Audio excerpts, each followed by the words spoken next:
I'm opening for Ray Charles. The space is an outdoor space, I believe. I'm not sure. It's an outdoor space in maybe Cleveland. I'm not sure. It's like 10,000, outdoors. I am just a friend of mine got me the gig. He was kind of one of these guys who had worked in the business as not a promoter, but he'd done a lot of stuff in terms of getting people gigs. He'd worked with Bill Graham for a while, and somehow he had gotten me this gig for opening, and I was going to get $500, and I had to do a half hour. I'm still not. I'm not at a pro level yet, but I can headline in a club. It's like the fourth or fifth outdoor, but it's certainly the largest I've done to that point. And I'm on stage, and so I had some material, and some of my material was always a little too edgy for someone who didn't know what the fuck they were doing. So there was no kind of control. So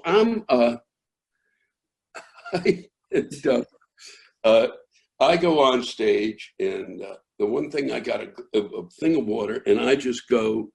And when I worked early on, one of the things when people, my style came from the fact that I'd started by yelling, and I'd started yelling 6 and go to 15, let's say, or 20, my yelling. So I was like psychotic, and part of it was because, and I wouldn't hardly ever pause, no silence at all. Just go. Just go, because I felt like if I gave the audience any chance, they'd come at me, and so I didn't want to give them that, and especially outdoors. Yes.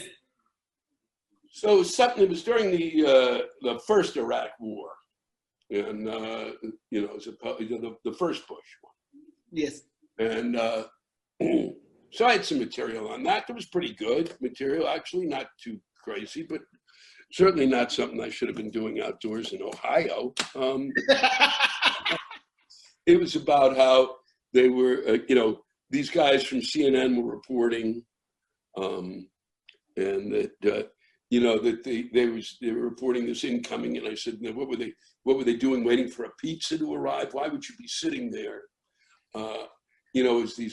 We're kind of bombing Iraq, and what the hell's the matter with these people? And then if I had a bicycle with 2 flat tires, I would have been riding out of that area as fast as I could. So I kind of doing that, and now I think I got the audience. I'm like 15 minutes in, and I go, and I need to get some water, and I go for the water. And literally, as I reach for the water, you hear from the audience, "Go fuck yourself, you son of a bitch! That doesn't water in the water, right? You goddamn fuck you anti-American piece of shit!" And then it just pounding. Now the other group, who's for the war, or who got that it was a comedy thing, they're yelling, "Shut up! He's doing all right. What do you want from him? He's just a kid." So they're yelling at each other. Now they're both yelling back and forth. Now it's like. And I'm just sipping the water going, oh, man. And I got 10 more minutes. So I said, please, can't we all be friends? Please, everybody, hold hands. What about a little kumbaya? I'm down to my kumbaya jokes. That's when kumbaya could be, you still had a little bit of kumbaya. And it was brutal. And it was literally 10 minutes of just a wall of sound.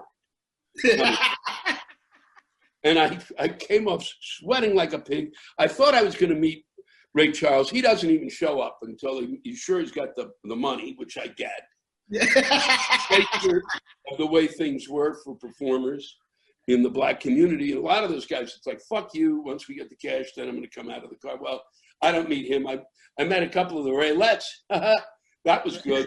But once I left that stage, it was literally the stagehands looked at me and said it was like watching an amateur boxer get pounded by Muhammad Ali.